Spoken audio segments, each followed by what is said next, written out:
सेवेलागी सेवक झालो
देहूचे सुप्रसिद्ध साधू वैराग्य राग रसिक श्रीमंत श्री जगद्गुरु श्री तुकोबाराय यांचा 4 चरणाचा आणि द्वापार युगामध्ये भगवान परमात्म्याच्या गोपाळ स्वरूपामध्ये प्राप्त झालेल्या सानिध्यामध्ये प्राप्त झालेल्या ज्या प्रसादामध्ये संगतीमध्ये जीवनामध्ये झालेला जो लाभ आहे तर त्या लाभाचा विचार जगद्गुरु श्री तुकोबाराय प्रतिपादन करतात।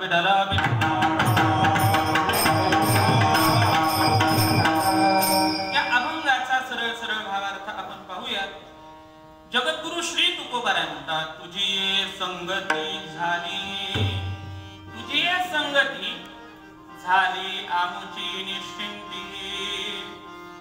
मानवी जीवन जगत असताना तुझी संगती आम्हाला प्राप्त झाली। अर्थात हा द्वापार युगातला प्रसंग आहे। भगवान श्री तुकोबाराय गोपाळ रूपामध्ये जेव्हा द्वापार युगामध्ये भगवान श्रीकृष्ण होते आणि भगवान श्रीकृष्णाचे सवंगडी जे काही गोपाळ होते, या गोपाळामध्ये जगद्गुरु श्री तुकोबाराय होते आणि त्या गोपाळ स्वरूपामध्ये असलेल्या स्थितीचा तुकोबाराय विचार सांगतात की द्वापार युगामध्ये भगवान श्रीकृष्णाची प्राप्ती झाली, अर्थात देवाची प्राप्ती झाली, कृष्णाची संगती प्राप्त झाली।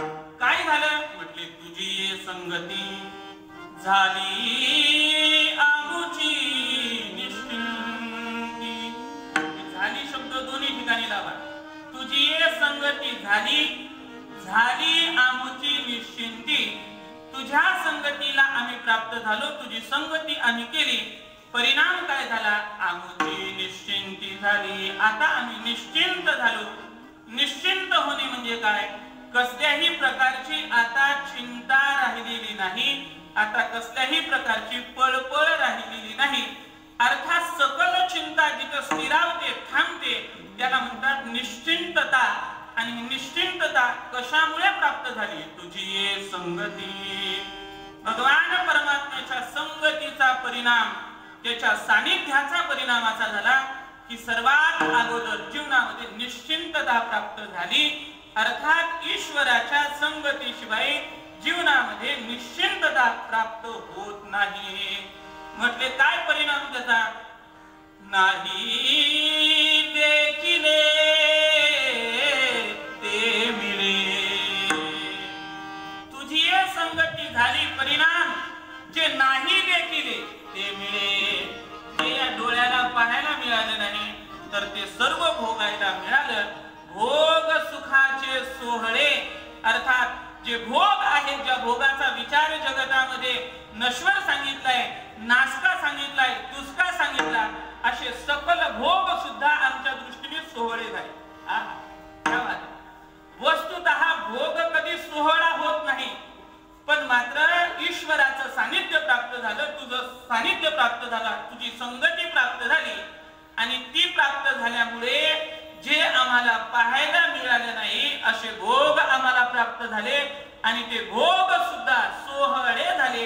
ज्या सोहळ्याचं वर्णन द्वापार युग संपल्याच्या नंतर सुद्धा, द्वापार युग संपल्याच्या नंतर सुद्धा कलियुगामध्ये सुद्धा नित्य निरंतर अखंडित ज्या चरित्राचं, ज्या भोगाचं वर्णन होतं, सोहळा होतो. का त्या भोगाचे सोहळे झाले? कारण तो भोग ईश्वराच्या सानिध्यामध्ये, संगतीमध्ये प्राप्त झाला. भोग सुखाचे सोहळे, त्यांचे भोग सोहळे झाले. काय कारणे? एकमेव कारणे, त्या भोगाचा संबंध, तुझी संगती, ईश्वराच्या संगतीमध्ये जेव्हा भोग जोडला जातो तेव्हा मात्र त्या भोगाचा संबंध सोहळ्यामध्ये प्रतिपादन होतो, विस्तारित होतो. नाहीतर वस्तुतः आम्ही ज्याच्यामध्ये होतो, आमची परिस्थिती जर पाहिली तर कशी आहे? घरी ताकाचे सरोवर. या घरामध्ये ताकाचे सरोवर, ताक म्हणजे काय आहे? असारे. अरे मला त्याच्यामध्ये विस्तार करायचा नाही, अभंगाचा भाव फार सरळ सरळ, म्हणून आधी फारही सरळ सरळ नाही सांगत. अभंगाचा भाव आपल्याला कमी शब्दामध्ये सांगून, म्हणजे आपल्याला कमी शब्दामध्येच कीर्तन करायचे, म्हणून सर्व एवढा विस्तारित भाव सांगतोय. घरी ताकाचे सरोवर. हे जे सरोवर आहे, हे जे हृदय रूपी जे सरोवर आहे, तर या सरोवरामध्ये काय आहे? म्हटले ताक आहे. ताक म्हणजे काय आहे? ताक म्हणजे असार आहे. ज्याचं घुसळण केल्याच्या नंतर, ज्याच्यामध्ये मंथन केल्याच्या नंतर, ज्याच्यामधून काहीच निष्पत्ती होत नाही, निर्माण होत नाही, प्राप्ती होत नाही, तर त्याला म्हणतात असार. आणि असार जर काय असेल तर ते ताक. ताक म्हणजे असार आहे. ताकाचं मंथन केलं, घुसळण केलं, त्याच्यामधून काही निघतं का? ताकाच्या घुसळणीमधून, मंथनामधून काहीच निघत नाही. काय कारण आहे? कारण ते असार आहे. आणि असाराचं मंथन केल्याच्या नंतर त्याच्यापासून निश्रित किंबहुना त्याच्यापासून निर्माण काही होत नाही, त्याच्यामधून काही उत्पत्ती होत नाही. अशा आमच्या घरी ताकाचे सरोवर. आणि या ताकाच्या सरोवरामध्ये आम्ही आतापर्यंत उड्या मारत होतो, याच्यामध्ये आम्हाला मजा वाटत होती. पण मात्र या ठिकाणी तुझी संगती झाली आणि प्राप्त काय झालं? येथे नवनीताचे पूर. नवनीत शब्दाचा अर्थ होतो सार, लोणी. सकल आपण दह्या दुधाचा विचार जर केला तर लोणी हे सार आहे आणि ताक हे असार आहे. अर्थात आतापर्यंत ज्या संसारामध्ये आम्ही होतो, ज्यांच्या सानिध्यामध्ये आम्ही होतो, तर ते आम्हाला प्राप्त होताना असार असणार असं ताक प्राप्त झालं. पण मात्र तुझी संगती प्राप्त झाली. परिणाम काय झाला? म्हटले येथे नवनीताचे पूर. या पुरामध्ये आम्हाला त्या ठिकाणी अवगाहन करण्याचा योग प्राप्त झाला. आम्हाला सार तत्व प्राप्त झालं. सार काय आहे? सार सार सार. विठोबा नाम तुझे सार, फलकट तो संसार. येथे सार भगवंत. सार तत्व जर काय असेल तर ते ईश्वर आहे. अर्थात असार तत्वाच्या जगताच्या बाजूला आम्ही निघलो, तुझी संगती प्राप्त झाली. अर्थात तुझी संगती म्हणजेच नवनीताच्या संबंधाने आम्हाला प्राप्ती झाली, आम्हाला सार प्राप्त झालं. घरी ताकाचे सरोवर, येथे नवनीताचे पूर. आतापर्यंत ज्या सागरामध्ये आम्ही पोहत होतो, आम्ही अवगाहन करत होतो, तर ते असार असं असणारे ताक आहे. आता ताकाचा संबंध आमचा सुटला. कशामुळे? तुझी संगती. आणि येथे नवनीताचे पूर, आता नवनीताची प्राप्ती झाली. किम अर्थेनं? तुझी संगती. तुझ्या संगतीने आम्हाला नवनीत प्राप्त झालं, सार प्राप्त झालं. आता सार प्राप्त झाल्याच्या नंतर पुन्हा आसारामध्ये त्या ताकाच्या सरोवरामध्ये आता पोहायचं नाही. मग भलेही म्हटले तू जरी आम्हाला त्या ठिकाणाहून काढून जरी दिलं, तू का म्हणे आता पण केव्हा? जेव्हा सार तत्व प्राप्त झालं, आता ईश्वराची प्राप्ती झाली. आता तू जरी म्हटलं की माझ्या सानिध्यामधून जा, इथून पळून जा, आम्ही नवजो दवडिता, तो पळून जरी आम्हाला इथं लावलं, तू जर आम्हाला इथून काढून जरी देण्याचा प्रयत्न केला, तरीही मात्र आता आम्ही या ठिकाणाहून जाणार नाही. तू का म्हणे आता आम्ही नवजो दवडिता का नाही देखिले भोग सुखाचे सुरे. अभंगाचा शब्दशः अर्थ सांगितला. आता विस्ताराने पाहू. विठ्ठला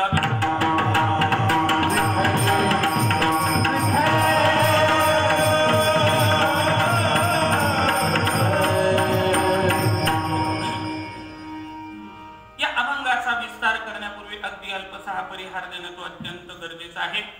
भगवतीच्या अहेतुकी कृपेने संपन्न होत असलेला, साकार होत असलेला नटखटनंदन यशोदानंदन भगवान श्रीकृष्णाच्या पवित्र सानिध्यामध्ये भगवतीच्या शारदीय नवरात्र महोत्सवाच्या निमित्ताने संपन्न होत असलेला, साकार होत असलेला शारदीय नवरात्र महोत्सव आणि तत्संबंधाने भगवतीची देवी भागवत कथेचा विचार आपण गत 7 दिवस त्या ठिकाणी श्रवण केला. आणि त्या भगवतीच्या एका व्रताला, एका उत्सवाला सांगतेच्या निमित्ताने या कार्याच्या कीर्तनाचं प्रयोजन आहे.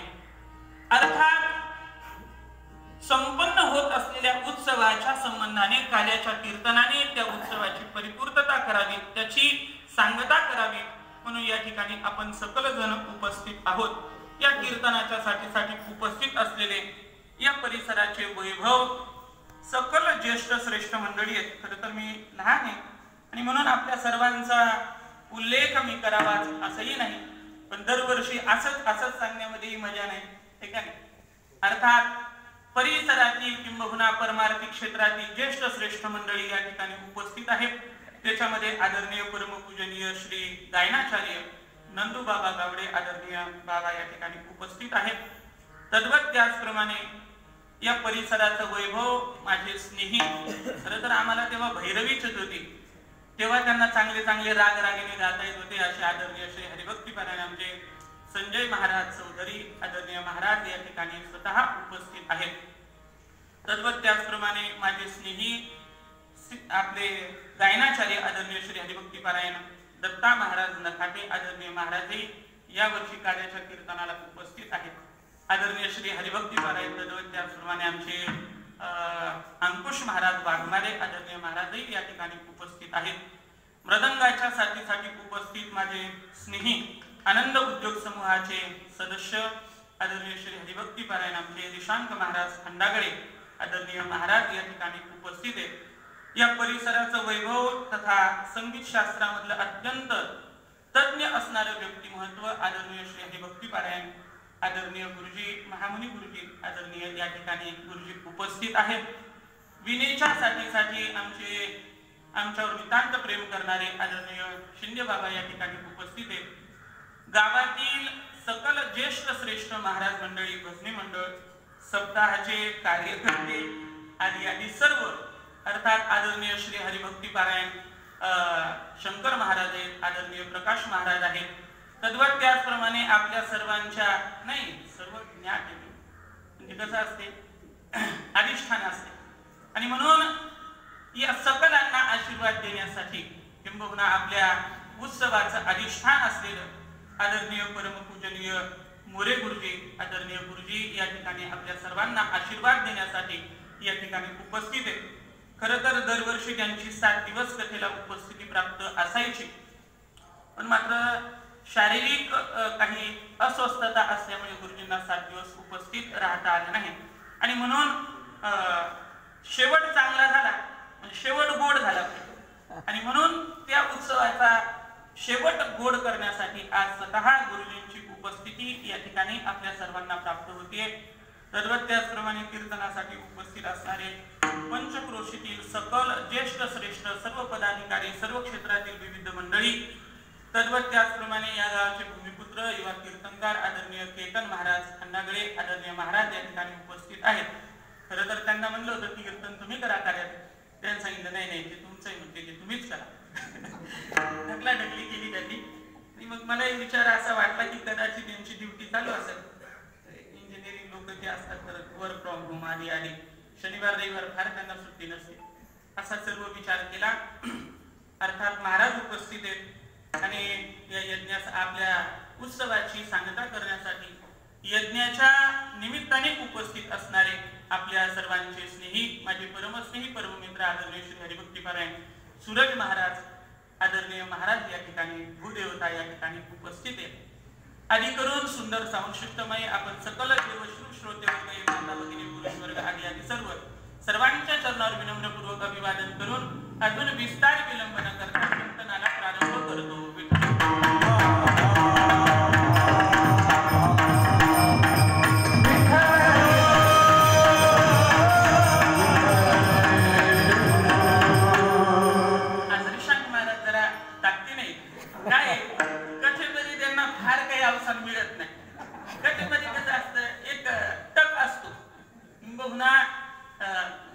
कीर्तनकार असो किंवा कथाकार असो कोणताही, आज तुमची सर्वांची संगती प्राप्त झाली ना, तुमच्या सर्वांच्या संगतीचा परिणाम आहे.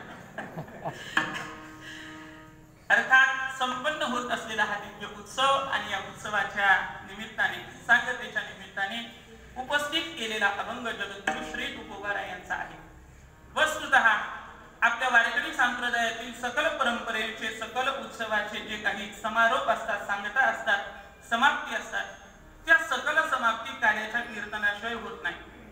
यापूर्वीही याचा विचार सांगितला म्हणून तोच विचार पुन्हा पुन्हा प्रस्थापित करत नाही, पण निमित्त असल्यामुळे त्याचा विचार अगदी 2-4 मिनिटांमध्ये सांगतो की उत्सव कोणताही असो, 1 दिवसाचा, 2 दिवसाचा, 10 दिवसाचा, महिन्याचा, चातुर्मासाचा, 4 महिन्याचा किंवा 1 वर्षाचा उत्सव कितीही दिवसाचा जरी असेल तरी त्याची परिपूर्तता, त्याची सांगता हा काल्याच्या कीर्तनाने शिवाय होत नाही. नियमाचे काल्याचं कीर्तन जोपर्यंत होत नाही तोपर्यंत उत्सवाची परिपूर्तता होत नाही. काल्याचं कीर्तन झालं, काला झाला की हा ला, बरोबर आहे का? हा ला, काला झाला, गोवा दिसला, का आला, का काला झाला. अर्थात काला म्हणजे परिपूर्तता आहे. काल्याच्या कीर्तनाने उत्सवाची परिपूर्तता होते. उत्सव किती दिवसाचा आहे, कसा आहे, केवढा आहे याच्यापेक्षाही उत्सवाची परिपूर्तता ही काल्याच्या कीर्तनाशिवाय होत नाही. आणि काल्याचं कीर्तन म्हणजे काय?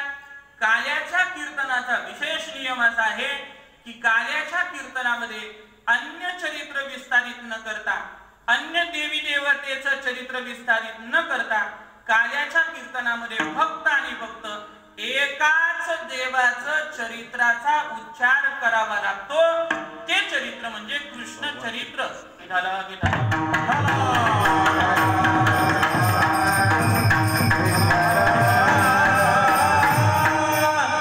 एवढं मोकळं सोडून जर तुम्ही जर समजा प्रमाण जर दिलं नाही तर पुढचे प्रमाण माझे तुमच्या एकही लक्षात येणार नाही.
अंगुली निर्देश, फार ध्यान देऊन श्रवण करा.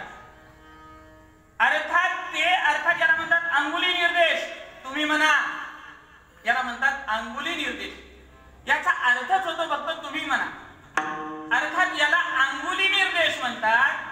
तद्वत त्याप्रमाणे संत महात्म्यांनी कार्याचा विचार विस्तारित करत असताना चरित्र ते उच्चारावे, ते सांगितलं. मला एक प्रसंग आठवतो.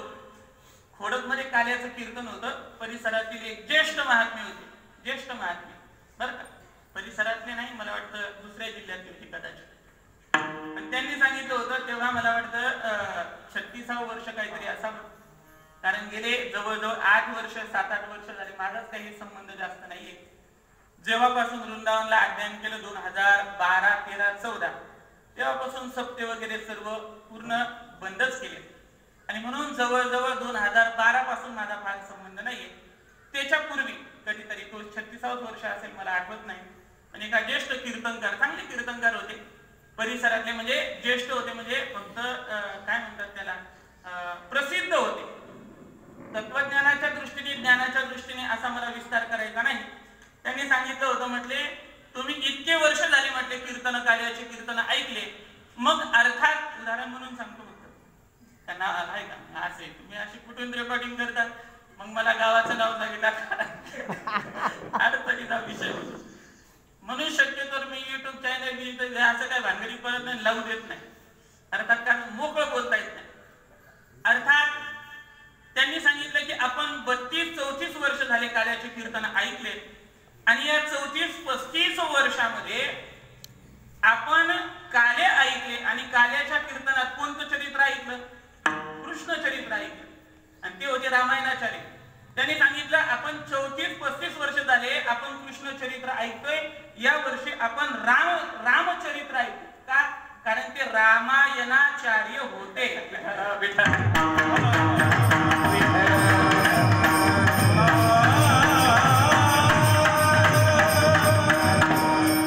तेव्हा आदरणीय पूजनीय श्री भक्तिपारायण बोरकर महाराज आदरणीय बाबांनी सांगितलं होतं, आम्ही 50 वर्ष ऐकू, नाही तर आम्ही 100 वर्ष ऐकू, आम्ही 1000 कीर्तन काल्याचे ऐकू, पण काल्याचा नियम असा आहे की कृष्ण चरित्र ते उच्चारावे. याला म्हणतात अंगुली निर्देश.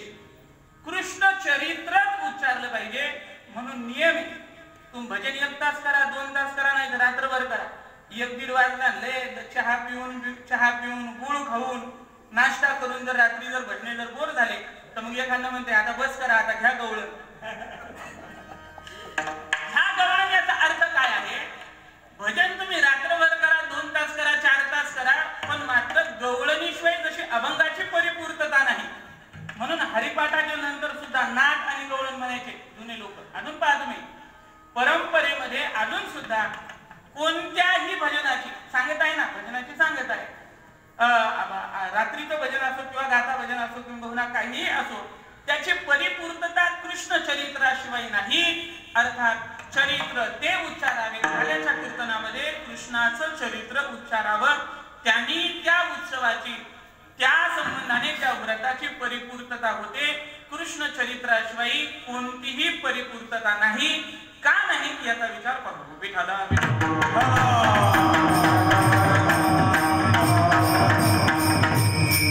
एक मागे 7-8 वर्षापूर्वी कृष्ण जन्माष्टमीचं कीर्तन मी केलं होतं.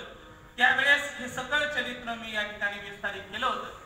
कृष्ण चरित्रच का वर्णन करायचं, त्याचा अर्थ असा आहे, भगवान परमात्म्याचे अनंत अवतार जरी असतील तरीही मात्र अवताराच्या संबंधाने विचार जर केला तर फक्त आणि फक्त कृष्ण चरित्रच, कृष्ण अवतारच परिपूर्ण आहे. एका श्लोकामध्ये सांगेल की परिहि पूर्णतमः साक्षात श्रीकृष्ण नान्यमेवहि एक कार्यार्थम आगत्य कोटि कार्य चकार. गर्गाचार्य म्हणतात परिपूर्णतमः साक्षात श्रीकृष्ण. परिपूर्ण अवतार जर कोणता असेल, पूर्ण अवतार रामकृष्ण, पूर्ण अवतार कोणता आहे? राम आणि कृष्ण अवतार आहे. पण परिपूर्ण अवतार जर कोणता असेल तर तो कृष्णच आहे. परिपूर्ण अवतार कशाला म्हणतात? ज्या अवतारामध्ये स्वातंत्र्य आहे आणि सामर्थ्य आहे. सामर्थ्य आणि स्वातंत्र्य जिथं ज्या अवतारात तो अवतार परिपूर्ण असतो. रामामध्ये सामर्थ्य आहे पण स्वातंत्र्य नाही. सामर्थ्य आहे पण स्वातंत्र्य नाही. म्हणून जटायूला जिवंत करण्याची इच्छा जेव्हा निर्माण झाली तेव्हा जटायूला पुन्हा जीवनदान देण्याचा विचार किंबहुना करता आलं नाही. लक्ष्मणाने किंबहुना हनुमंतजींनी सांगावं की म्हटले महाराज आम्ही वाल्मिकी रामायण वाचले आणि वाल्मिकीजींनी काय असं लिहिलेलं नाही काय की या ठिकाणी रावणाने जटायूचे पंख कापले आणि ते पंख पुन्हा प्रभू रामचंद्रांनी जोडले असं वाल्मिकांनी लिहिलेलं नाही. अर्थात बोलिले वाल्मिक तैसेची करीन वर्तोनी दावीन नामाने. पंख जोडण्याचं सामर्थ्य असताना सुद्धा पंख जोडता आले नाही. अर्थात त्यांच्याकडे सामर्थ्य असताना सुद्धा ते स्वातंत्र्य त्यांच्याकडे नाही, त्यांना करता आलं नाही. स्वतः ज्यांचं सामर्थ्य आहे की फक्त संकल्प केला तर रावण हा मरेल आणि त्यांना प्रपत्ती प्राप्त होईल, तरीही मात्र माकडाचं वानराचं साह्य त्यांना घ्यावं लागलं का? वाल्मिकी रामायणामध्ये तसा उल्लेख आहे. अर्थात जसं वाल्मिकी ऋषींनी लिहिलं तद्वत त्याप्रमाणे ईश्वराला प्रभू रामचंद्राला करावं लागलं. सामर्थ्य आहे पण स्वातंत्र्य वाल्मिकी ऋषींनी हिसकावून घेतलं. म्हणून राम अवतार हा पूर्ण अवतार आहे पण परिपूर्ण अवतार फक्त श्रीकृष्णाचा एकट्याच आहे. कसा परिपूर्ण आहे बघा. एक पत्नी असताना रुक्मिणी असताना जांबवती सोबत विवाह भगवान श्रीकृष्णाने केला तर पहिल्या बायकोची परमिशन घेतली नाही, सहमती पत्र नाही. ऐका, दुसरं लग्न करताना पहिलीची सहमती घेतली नाही. 2 असताना तिसरी सत्यभामा करत असताना जांबवतीचं आणि रुक्मिणीचं सहमती पत्र नाही. एवढंच नाही हो, 16,107 बायका असताना शेवटची रोहिणी हिच्या सोबत सुद्धा विवाह करत असताना 16,107 बायकापैकी एकाची सुद्धा सहमती घेतली नाही. एवढंच काय बोलायचं, स्वतःच्या बापाची सुद्धा सहमती परवानगी घेतली नाही. हे ईश्वराचं भगवान श्रीकृष्णाचं स्वातंत्र्य आहे. स्वातंत्र्य एवढं भयानक आहे की काहीही करायचं असलं तर कोणाला विचारलं नाही, ज्याला स्वातंत्र्य म्हणतात. ऐका, आणि सामर्थ्य जर म्हणत असाल तर कोणताही ग्रंथ उघडा, कोणतंही पुराण उघडा, 16,108 बायका केल्या पण 16,108 बायकापैकी एकाही बायकोची तक्रार तुम्हाला कुठं दिसणार नाही. विठाला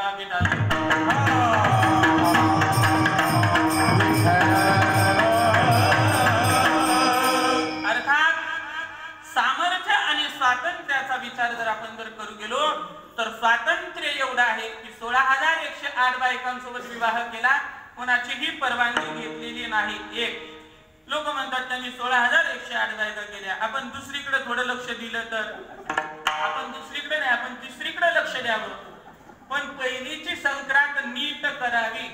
ती जर संक्रांतीला खुश राहिली, तिची नीटनेटकी काळजी घेतली, बरोबर आहे ना, तिच्या इच्छा पूर्ण करण्यामध्ये आपण जर समर्थ असेल तर मग अर्थात ती कधी होत नाही. रावणाचं झालं नाही तर आपलं काय होणार? त्याच्याकडे सोन्याची लंका होती, आपल्याला काय होणार आहे? अर्थात आपण तो विचारही करू शकत नाही.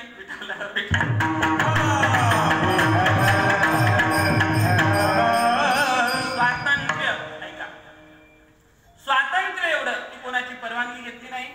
आणि सामर्थ्य जर म्हणाल तर भगवान श्रीकृष्णाच्या संबंधाने एकाही बायकोची तक्रार नाही.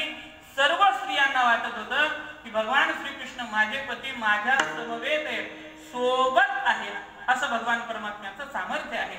आणि म्हणून जिथं सामर्थ्य आणि जिथं स्वातंत्र्य एका देवामध्ये घटित होतं, एका तत्वामध्ये घटित होतं, ते तत्व परिपूर्ण असतं. आणि म्हणून उत्सवाला जर परिपूर्ण करायचं असेल तर त्याचा संबंध सुद्धा परिपूर्ण देवतेसोबत आला पाहिजे. उत्सवाला परिपूर्ण करायचंय ना, मग त्याचा संबंध परिपूर्ण असलेला देव म्हणजे भगवान श्रीकृष्ण आणि भगवान श्रीकृष्णाचा संबंध एकदा का अपूर्ण उत्सवाच्या संबंधाने पूर्ण असलेल्या देवतासोबत झाला रे झाला की मग त्याला परिपूर्णता प्राप्त होते.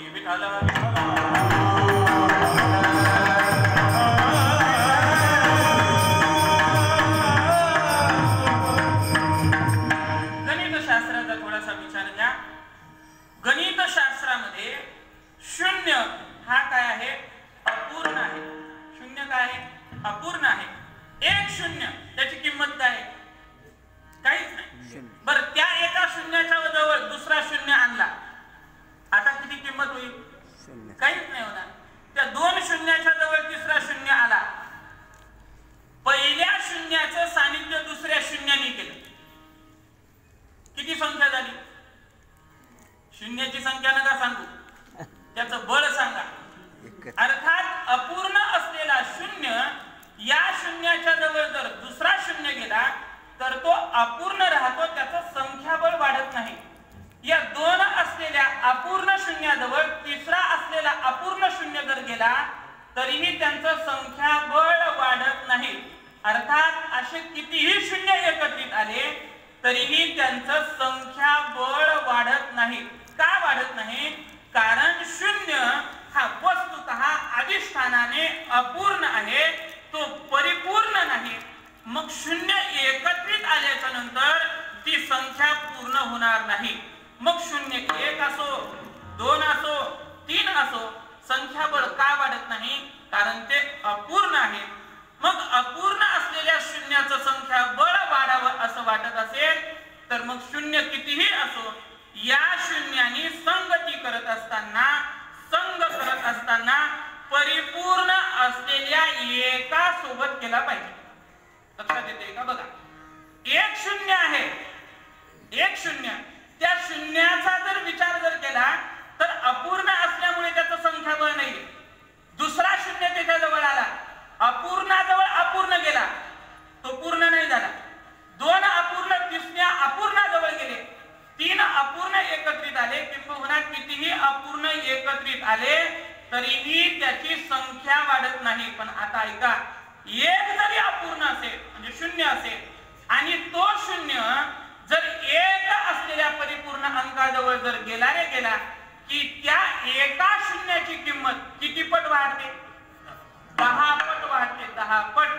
अर्थात अनेक अपूर्ण शून्यापासून अनेक अपूर्ण शून्य एकत्रित आल्याच्या नंतर सुद्धा संख्याबळ वाढत नाही. पण एका शून्याने एक पूर्ण असलेल्या एकाजवळ जर गेला तर त्याची किंमत ही 10 पट वाढते.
आता तुकोबारायांनी सांगितलं आता हे 100 लय उड्या मारत होते, लय उड्या मारत होते.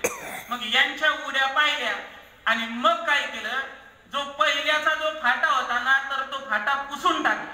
आता तुकोबाराने सांगितलं एके दाखविले 10, एका 0 10, 2 शून्य होते त्याला एक फांदा दिला. आता किती दाखवले एकाने? 10 दाखवले. पण मग पहिल्याचा फाटा जर पुसला, फाटा दांडा जर पुसला तर राहिला काय? 0. अर्थात एकच का संपला, एकाचं अधिष्ठान संपलं. एक कोण आहे तर एक म्हणजे परमतत्व आहे, भगवान परमात्मा आहे. तो का मायनस केला रे? केला की संपूर्ण अपूर्ण आहे आणि अपूर्णाला परिपूर्तता करायची असेल तर त्या एका फाट्याचं गणित फार महत्वाचं आहे. एक फाटा एवढा महत्वाचा आहे, एवढा महत्वाचा आहे की एक फाटा जर नाही पुसला, तो एक फाटा जर असला तर कितीही शून्य जमा करा, संख्याबळ वाढेल का नाही? संख्या वाढते. एकाला एक जर असेल त्याला अधिष्ठान आणि त्याच्यावर एक शून्य जर असला तर 10 होतात. अजून एक शून्य वाढवा, अजून एक शून्य वाढवा, अजून एक शून्य वाढवा. शून्य कितीही वाढवा पण एकाला विसरू नका.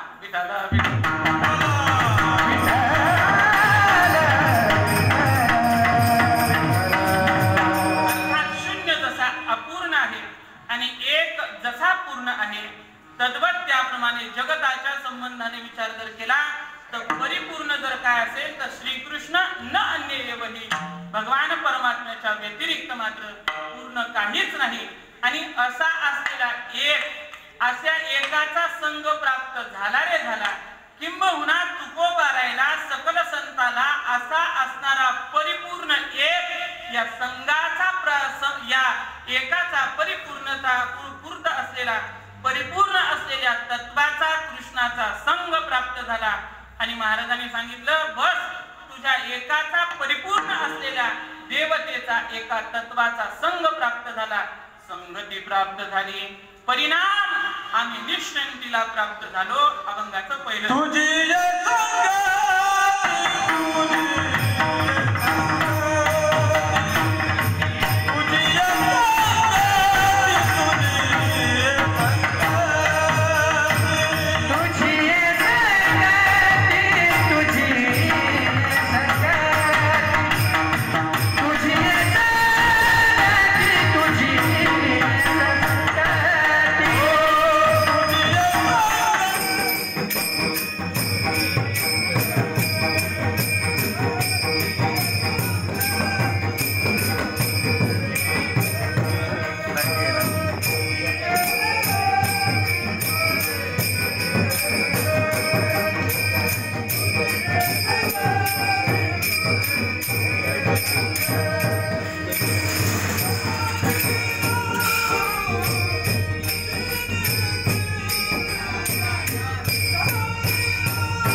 प्राप्त होते.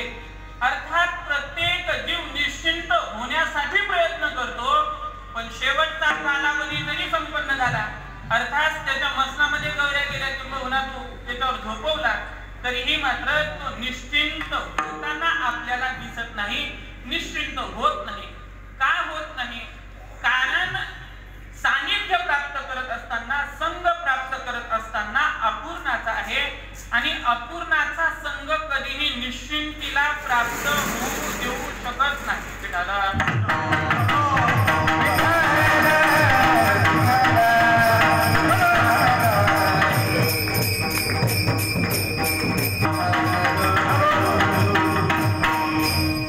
प्रत्येक जीव निश्चिंत होण्यासाठी प्रयत्न करतो. प्रत्येक जीव फक्त असं वाटतं की एवढं केल्याच्या नंतर आपण निश्चिंत होऊ. अर्थात मुलाचं लग्न होईना, मुलाचं लग्न झालं ना की आपण निश्चिंत होऊ. मुलाचं लग्न झालं, इमानदारीने फक्त सांगा, ज्यांच्या पोरांचे लग्न झाले ते निश्चिंत आहेत का? मुलाचे लग्न झाले, मुलाचे लग्न होऊनच थांबणारा विषय, मग पुन्हा मुलं बाळ झाले, 2-4 वर्ष झाले नाही, परत जीव निश्चिंत आहे का? नाही. अर्थात कोणत्याही संबंधाने आपण जर विचार केला तर जीवाला इच्छा हा